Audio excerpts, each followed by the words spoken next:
दोस्तों, आज की कहानी है। ननद जी, आप मुझे रुला के इतना खुश क्यों होती हो? दोस्तों, कहानी शुरू करने से पहले अगर आपने हमारे चैनल को सब्सक्राइब नहीं किया हो तो कर लीजिए, ताकि आपके पास पहुंच सके हर नया वीडियो। मेरा नाम परिया है। मैं बहुत खुश थी कि मेरी शादी रवि से होने वाली है। शादी घर वालों की मर्जी से ही तय हुई है। मेरे भैया की शादी अभी 1 साल पहले ही हुई है। मेरी भाभी का नाम रसना है। मेरी भाभी बहुत सुंदर है, शादी बहुत हंसमुख है। हंसना और बातें करना उन्हें पसंद है। जब से भाभी घर आई है, घर में एक अलग ही माहौल रहता है।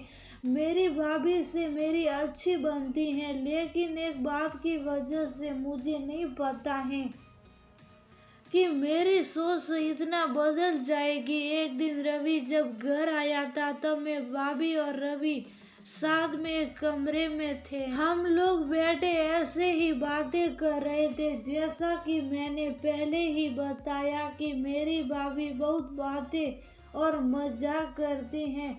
ऐसे ही बातों बातों में उन्होंने रवि से कह दिया कि आपने भी क्या देखकर इसे पसंद कर लिया? आपका दिमाग तो सही है, अभी भी मौका है, आप बच सकते हो। शादी अभी हुई नहीं है। इतना भी होता तो शायद मैं बर्दाश्त कर लेती, लेकिन उसके बाद जो रवि ने कहा उससे मुझे ज्यादा बुरा लगा। रवि ने कहा कि क्या करूं भाभी, आपकी जैसी सुंदर तो मुझे शायद मिलेगी नहीं, तो अब जो मिली है उसी से कर लेता हूँ। बात मजाक में ही हो रही थी, लेकिन मुझे वो बात दिल पर लग गई। उस समय मैंने भी बात हंसी में टाल दी, लेकिन मुझे वो बात सोने नहीं दे रही थी। मैं पता नहीं क्या क्या सोचने लगी थी। मैं अपने आप को भाभी के साथ कंपेयर करने लगी थी। मुझे उनसे और उनकी सुंदर होने से जलन होने लगी थी।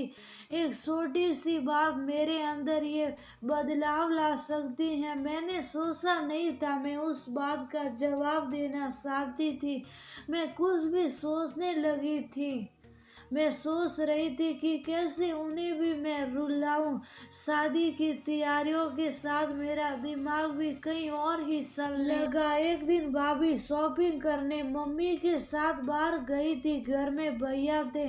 मैंने सोचा था कि भैया को कुछ ऐसा कहूँ जिससे इन दोनों के बीच में झगड़ा हो, थोड़ी कहा सुनी हो, भाभी थोड़ी परेशान हो। उस समय मैं बस इतना चाहती थी, लेकिन मुझे नहीं पता था कि मेरी उस बात से उन दोनों की जिंदगी में जहर घुल जाएगा। भैया भाभी का फोन लगाकर पूछ रहे हैं कि कब तक आओगी। भाभी ने कहा बस मैं आ ही रही हूँ। भैया बोले कि पहले भी यही बोला था, अभी भी ये कब तक आओगी? मैंने उस बात को पकड़ लिया और भैया के फोन रखने के बाद मैंने कहा कि खूबसूरत लड़कियों की बात का कोई भरोसा नहीं होता। भैया पता नहीं क्या क्या छुपाती हैं, क्या झूठ बोलती हैं। आखिर वो भाई तो मेरे ही थे।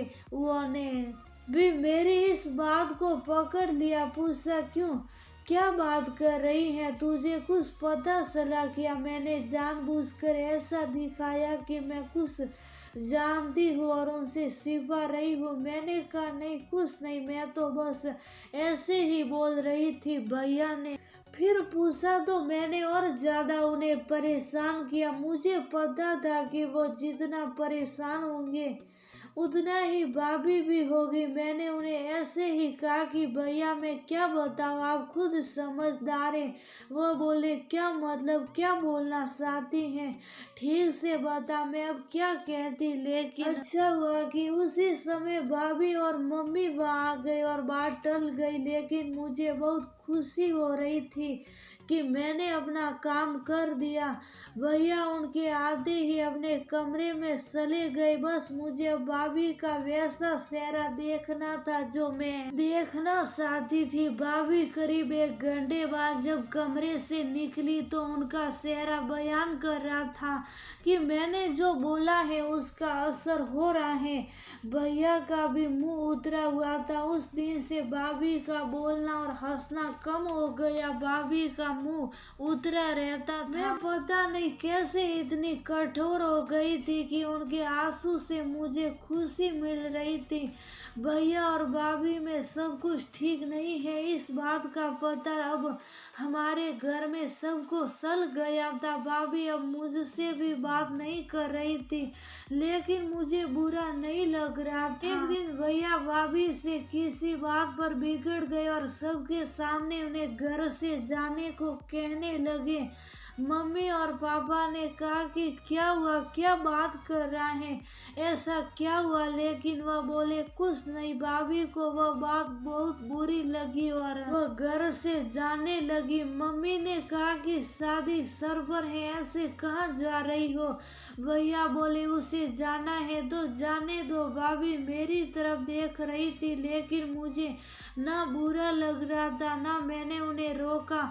भाभी अपने घर चली गई। शादी में सिर्फ 10 दिन बाकी थे और भाभी घर से चली गई। घर में मम्मी भैया और पापा को देखकर अब मुझे थोड़ा बुरा लगने लगा था, पर अब मैं कुछ नहीं कर सकती थी क्योंकि बात बहुत आगे निकल गई थी।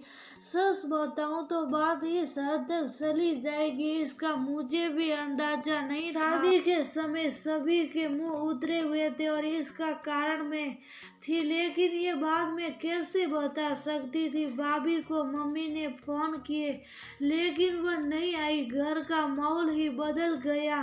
भैया से सभी पूछ रहे थे कि ऐसा क्या हुआ, लेकिन वह भी कुछ बता नहीं रहे थे। घर की रौनक ही चली गई थी। शादी को एक दिन बचा था और भाभी अचानक ही वापस आ गई।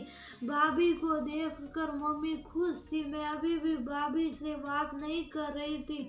सोच रही थी कि किस मुंह से बात करूं। मेरी वजह से भाभी इतना परेशान जो हुई।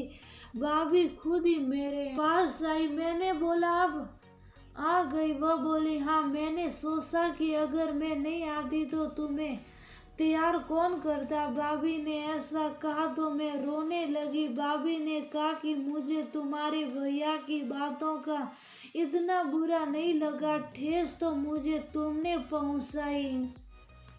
मैं घर से भी तुम्हारी वजह से गई थी। मैंने सोचा कि तुम मुझे फोन करके बुलाओगी, लेकिन तुमने ऐसा नहीं किया।